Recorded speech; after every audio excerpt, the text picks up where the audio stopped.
How's it going, guys? Today we are reviewing the 2024 Toyota Landcruiser 1958 edition. Thanks so much to Toyota Town here in London, Ontario, Canada for allowing us to check out this vehicle.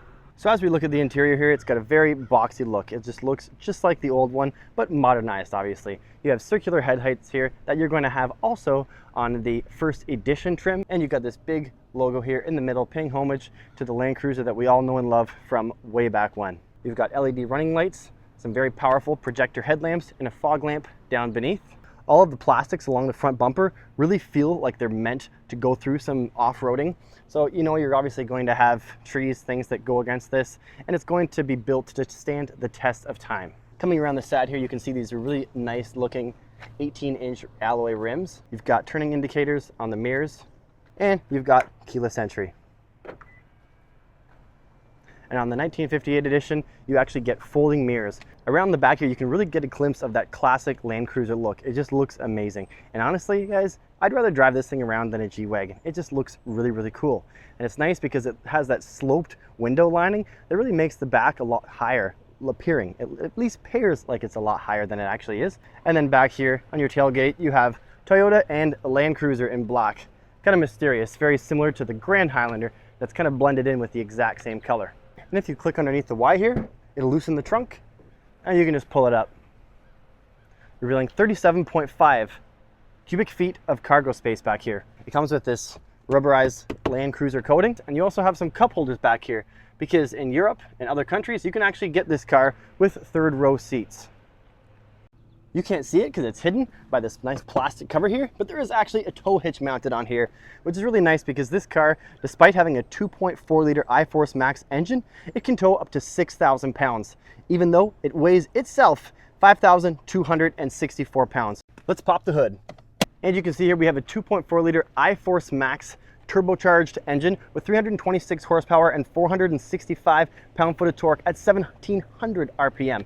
So that means at a very low RPM, you're actually going to be able to deliver a ton of power with this thing, which is very handy, especially since you're going to buy this thing with off-road intentions, which is crazy because it has a 32-degree approach angle with an 8.5-inch ground clearance, which is very significant.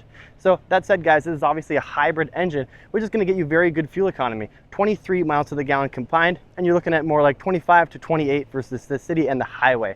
So it's actually very good. That said, guys, let's take a peek at the interior. And in the interior here, you have your typical window switches over there, hard touch plastic, which is fine because you're in the entry-level 1958 model, so it's kind of what you're going to expect. However, you're not going to get a premium trimmed interior unless you hop up to the Landcruiser or the first edition trims, not the 1958. You've also got a very stylish steering wheel here, very nice and bold looking, plenty of functionalities over here. You've got your drive mode selection, you have your climate control options, you have your push to start, and you have a bunch of different all-wheel drive functionality because this is actually a full-time all-wheel drive, which is really amazing. You have crawl option, you have a different drive mode selections by the button here, and you can switch on how you would like to go between 4 high, 4 low.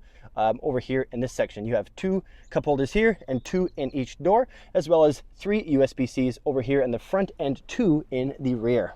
Over here in the navigation screen, you have an 8-inch navigation screen here with the volume knob on the left here and a 7-inch digital display here in the middle with some kind of typical bars on the outsides. And here in the back seat, you have plenty of room. It's actually very spacious. Here in the 1958, you're going to have a cloth interior, but that's fine. It's actually extremely comfortable, and you're not going to have to get in and worry about that excessive heat. So if you're living in a hot climate, you're going to step in here and it's not going to burn you. So that's pretty nice. So you have 2 cup holders here. You got 2 USB-Cs in the middle here, and you got plenty of room, especially if you get this thing reclined, you're just cruising.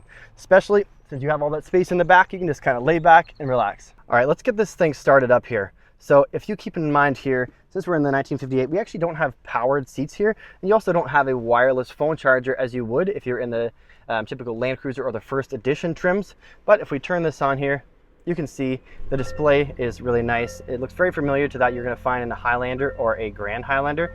And also you have a decent sized 8-inch display here as well. Now on this car, you have a backup camera only, which is decent, but if you are going to want to use this for specifically off-road kind of content, and you're going to want to just go off-road, you're going to want that 360 potentially. If you do, you're going to have to go up to the first edition or that Landcruiser trim. So just keep that in mind. And if you want a sunroof or a moonroof, you're gonna have to go for those higher end trims. All right guys, this was aimed to be a very quick review because I know if you're looking for this kind of thing, you're just gonna wanna see what you're looking for, and if this is what you want, bingo. So that said guys, if you like this content, hit that like button, subscribe to this channel, and we'll see you in the next one. If you like short form, quick reviews like this, leave a comment down below and we'll cater to that next time. Have a good one guys. Peace out, have a good week. Peace.